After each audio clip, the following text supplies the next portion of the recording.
We look at this as the spirit of the yoga tent. It's inspired for love, peace, harmony. I have been doing art ever since I've been a little kid. Playing with flowers and the material from the earth is just something I really love doing. It's part of my life.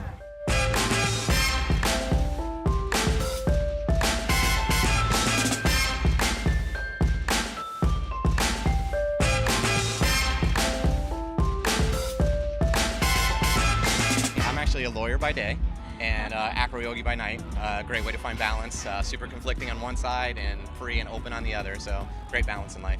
I am a stay-at-home mom, so also quite stressful full-time job, and yogi most days.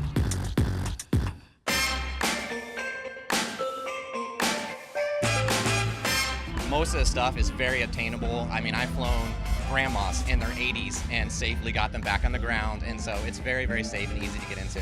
Yeah, and I've been doing yoga for probably a year or so before getting into Acro. It was an easy transition because a lot of Acro, kind of stems from yoga, so it was just an easy transition. And it brings you back to your childhood.